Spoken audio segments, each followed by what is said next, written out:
Halo, jumpa lagi di channel 0 per 0 dengan Pak Git di pagi yang menurut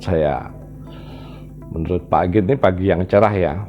Nah, kadang-kadang teman-teman kalau Pak Git lagi ngonten apalagi di luar gini ya, itu ada suara burung terkuku atau ada gereja, ada burung kutilang dan lain-lain tuh ya. Mereka pas lagi lewat di sini kadang-kadang malah ada suara kereta lewat, karena nggak jauh juga dari rel kereta, itu paling sekitar 500-600 meter, atau kadang pas banget ada pesawat lewat ya, pas jalurnya pesawat landing dari dari barat ke Adi Sucipto itu ya, kondisinya begitu ya di daerah Pak Git.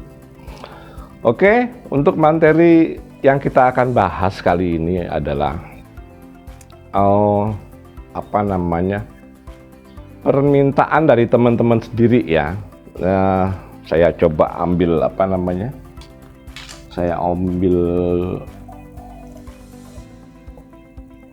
komentarnya dan nanti akan saya taruh di layar. Di sini ada beberapa komentar yang intinya kita bacain dulu ya, dari siapa ini.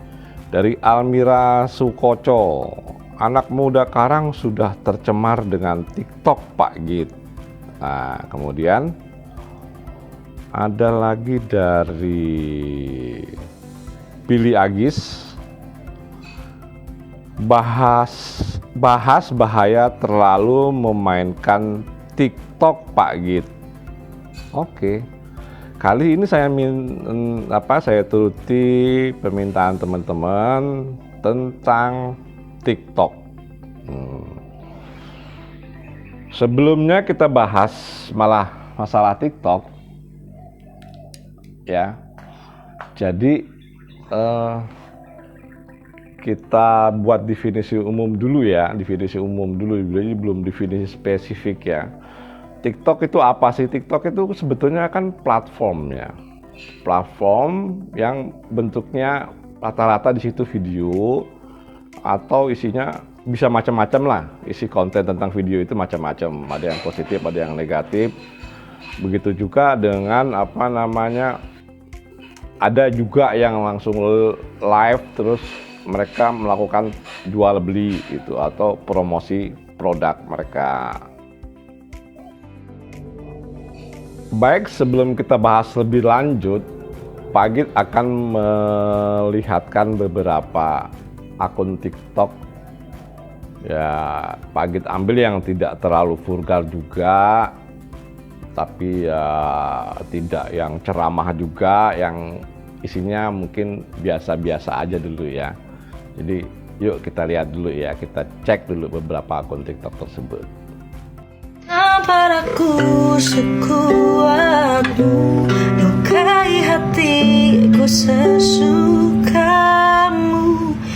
Mungkin dengan begitu ku akan cepat membencimu.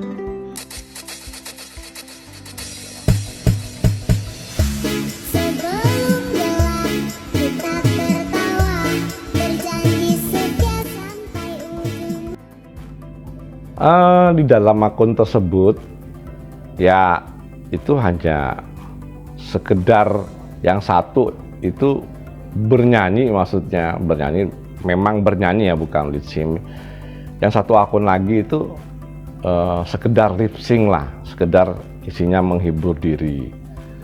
Dan menurut Pak Git ini ya kontennya ya biasa gitu. Yang satu mungkin yang bernyanyi dengan suara aslinya ingin perlihatkan bakatnya atau ingin perlihatkan yang dia punya kepada masyarakat ya, itu buat menghilangkan ini juga lah, menghilangkan penat atau galau atau apa.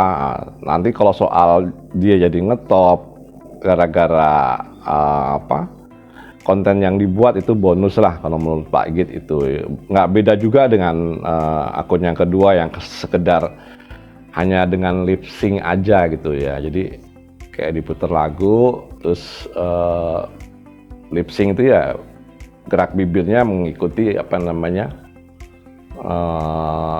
atau lirik dari lagu tersebut. Jadi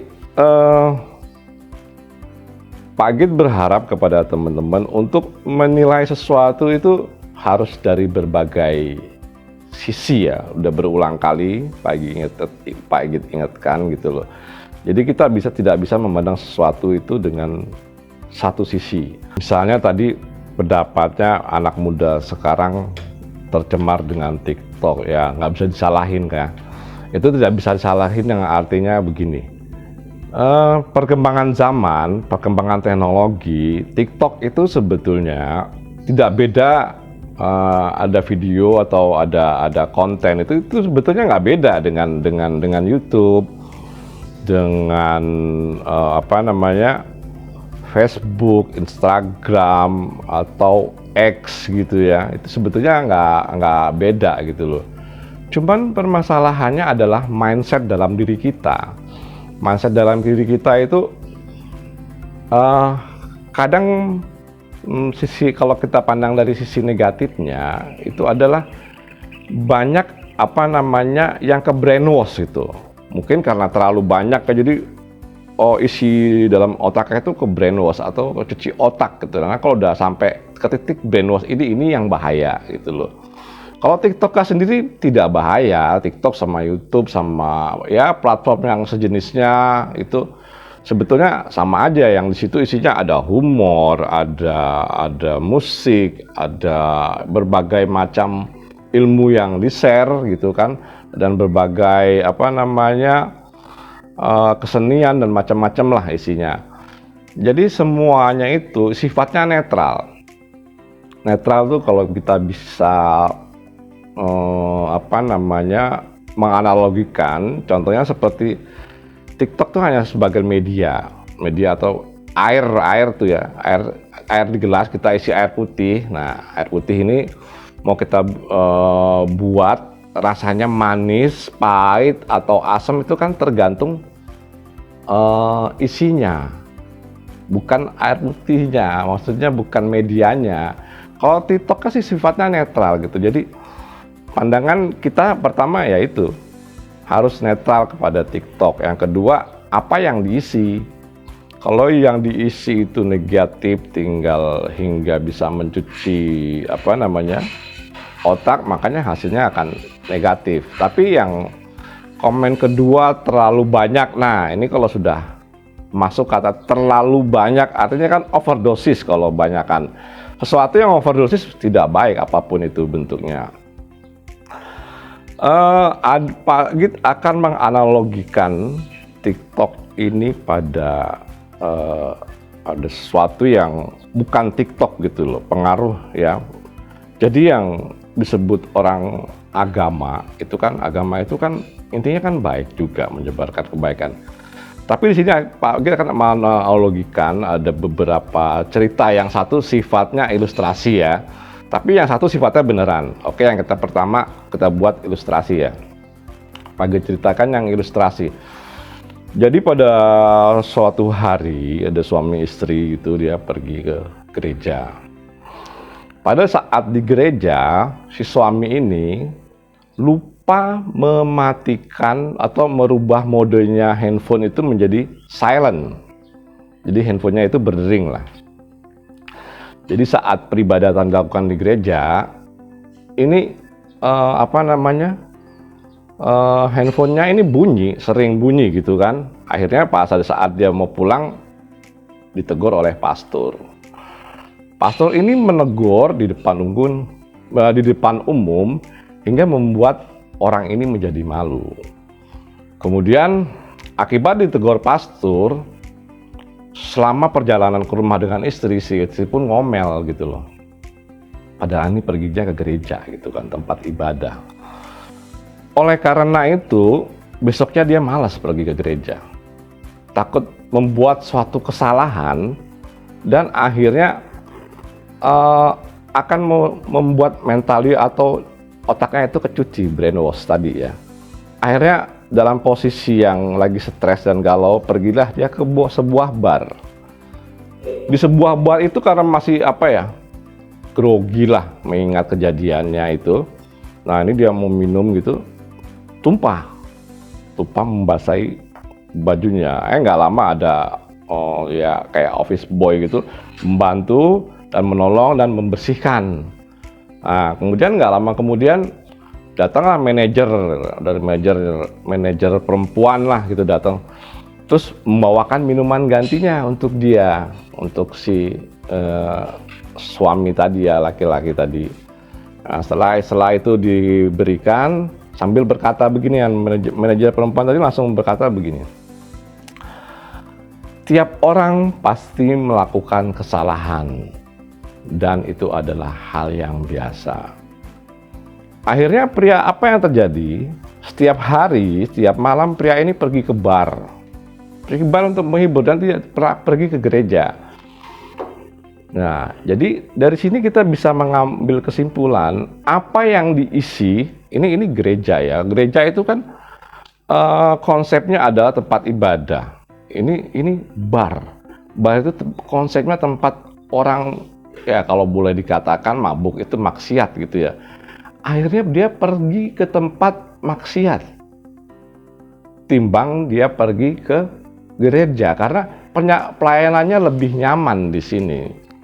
Jadi pada intinya adalah apa yang kita sampaikan kepada seseorang untuk melakukan kebaikan itu tidak mesti harus menyatakan kalau kitalah yang benar gitu.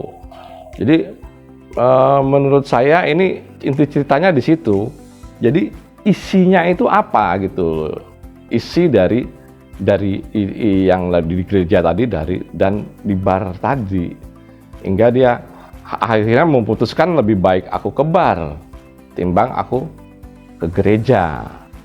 Padahal di gereja ini yang namanya pastor dan orang beribadah kan merasa mereka lebih beriman, lebih dekat dengan Tuhan. Nah, tapi teguran tadi yang membuat orang ini tidak menyukai datang lagi untuk beribadah gereja, malah dia ibaratnya tuh ibadahnya pindah ke bar karena dia di situ merasa dihormati kan, dilakukan sebagai manusia. Jadi inti ceritanya tadi adalah pesan yang disampaikan dalam suatu media itu apa, dan jangan sampai ya kita seperti laki-laki tadi yang tercuci otaknya. Kita sebetulnya yang punya prinsip juga. Itu ilustrasi ya, cerita yang bersifat ilustrasi. Kemudian kalau ini yang kedua ceritanya adalah cerita real gitu. Artinya gini, ya masih dalam lingkup agama juga. Jadi jangankan TikTok itu yang dipakai, itu yang dibuat orang, wah ini bahaya TikTok begini, kalau karena dipandang dari sudut negatif ya. Jangankan TikTok, ayat Al-Quran saja itu bisa menjadi negatif jika digunakan oleh orang-orang yang berpikiran negatif. Contohnya, kalau teman-teman pernah mendengar apa ya namanya tuh budak seks. Budak seks itu orang-orang perempuan itu, budak seks yang di ISIS ya, maksud saya tadi budak seks yang kata di ISIS itu adalah wanita-wanita yang tercuci otaknya karena ISIS ini menggunakan ayat Al-Quran untuk mencuci otak mereka. Jadi mereka itu menjadi budak seks bagi militan-militan ISIS gitu.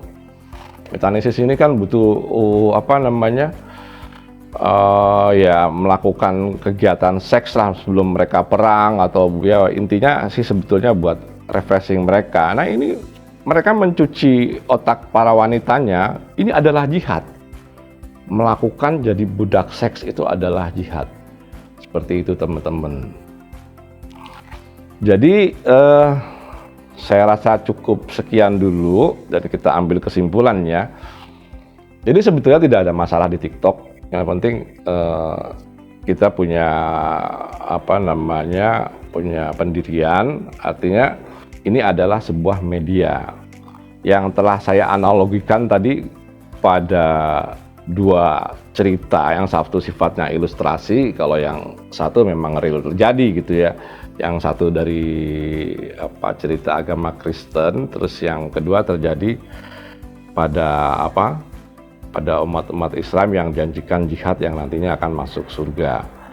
Jadi ya yang kedua yang intinya sih jangan berlebihan ya. Kalau berlebihan itu memang sesuatu yang tidak baik. Apapun itulah, makan, minum, olahraga berlebihan, terus beraktivitas berlebihan, itu semuanya akan tidak baik. Sesuai porsinya, dan intinya yaitu semua itu tergantung dari mindset di dalam otak kita.